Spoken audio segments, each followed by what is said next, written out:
Well, hi there, wanderers. Today I'm going to gather you around the discussion table because I want to talk about something that was sparked off last week that I think is really worth a good, deep discussion about. And the general idea is that I was trying to understand and think about why it is that this miniature gaming hobby that a lot of us are involved in still is not a really popular or even mainstream thing. And I want to give credit to this thought actually to Rob Symes, who had appeared on Vince and Tom's Warhammer Weekly last Wednesday. So Rob had expressed in the video there that he had this vision that the ideal world for him would be as if he could buy a ticket to go to an arena and watch on the big screen a live play of Warhammer 40K. So this big key high level tournament that's going on, and it's visually displayed and thousands of people are in their seats watching it.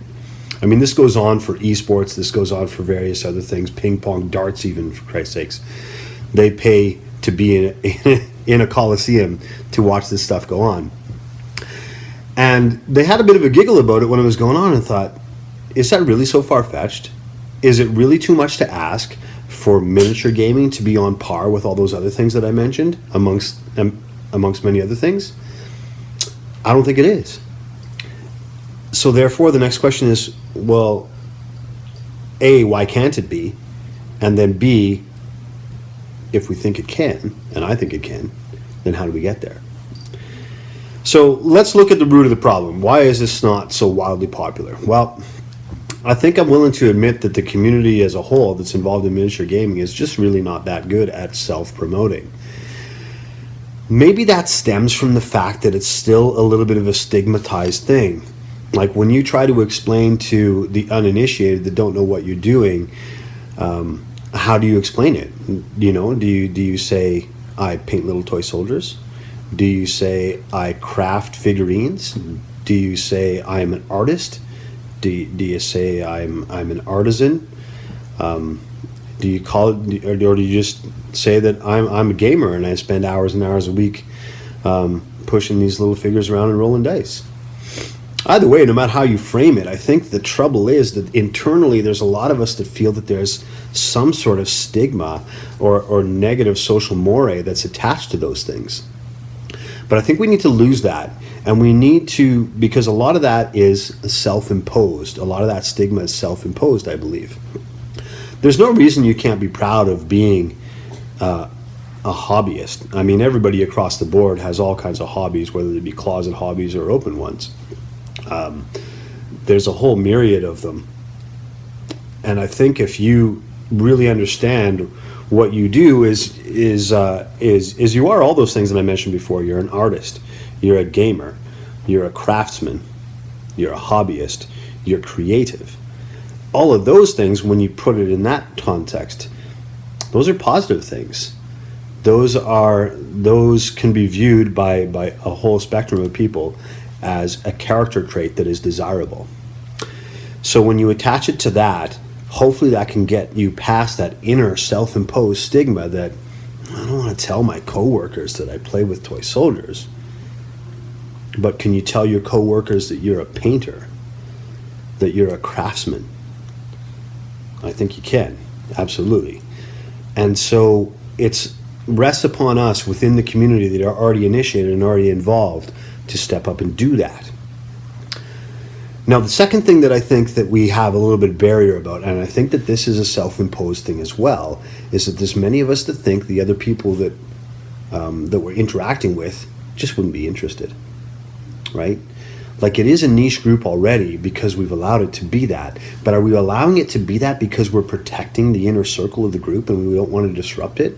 We don't want to broaden it to the whole populace as a whole?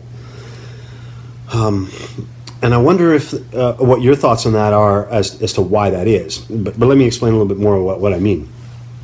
So other people that have more broadly accepted hobbies, let's talk about the video gamer, for example. They're the ones that fill the arenas and have thousands of dollars of prize money in competition for video games on the screen.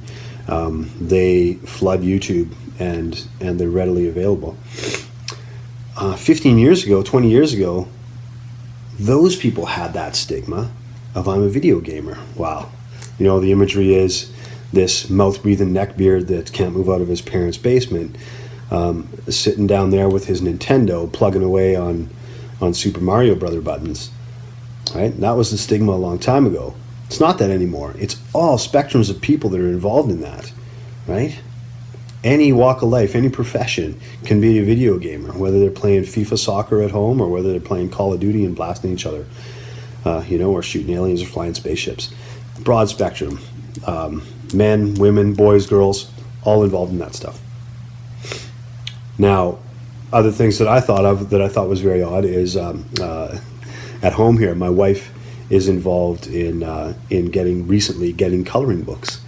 Now, this is a thing that, admittedly, I thought was very odd at first. I mean, so you have an adult coloring book. Well, that's kind of an activity that I thought was left behind when I turned 9 years old, coloring books.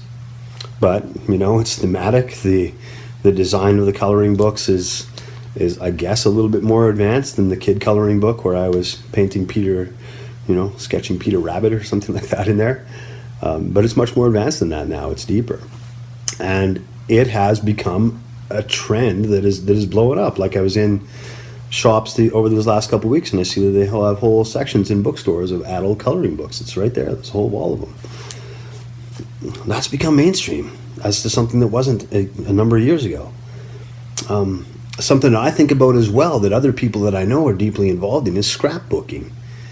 That spawned whole stores and whole reams of product that was made available, and that was a ballooning activity from a number of years ago that is now a mainstream acceptable thing. Okay? That is a crafty thing that touches very much closely to what we do with miniature gaming. Right? You're being creative. You're doing it in a layout format. You're cutting. You're pasting. You're building. You're deconstructing. You're layering. Does that sound very different from what we're doing? Yet that is a totally socially acceptable thing. Nobody feels a stigma about, oh, what do you do in your spare time? Well, I do scrapbooking. Nobody really says that with a shame on their face. They can admit that proudly, and so should we. That's my point here. Okay? My point of all this is be proud of what you're doing. What you're doing is creative. What you're doing is positive. What you're doing can be interesting to more people than you would think, right? There's no reason that your neighbor right beside you who spends his time maybe being mechanically inclined and fixing up old motorcycles and things like that can't be just as fascinated or nearly as fascinated as you are about the fantasy realms or the sci-fi realms of 40K or whatever it is that you're doing, Wild West, etc., etc. There's no reason that can't pique their interest in some way. So share it. Don't be ashamed of it. Don't shy away from the fact that it's there as part of your life and you get so much enjoyment out of it that you should, realistically, you should feel obligated to share that joy and that little secret nugget that we have tucked aside here in a corner of the multiverse as our own little niche product of miniature gaming. Share that with the world. Get more people involved. Be proud of it. Get rid of those self-imposed stigmas about it. And that is the way that we're going to make it so that miniature gaming is going to be as wildly popular as these other things that we've done. So, in conclusion, I would like to make a pledge that I intend to do exactly that. I intend to be proud about my hobby and my involvement with miniatures more so than I ever have been in the past. And through that and exposing other people to it, we're going to get it there so that it is a widely socially acceptable thing. I want to challenge all of you who are watching this to do exactly the same. Shake those stigmas. Be proud about it. Own it. Right? This is you being creative. Own that. Share that. Tell people about it.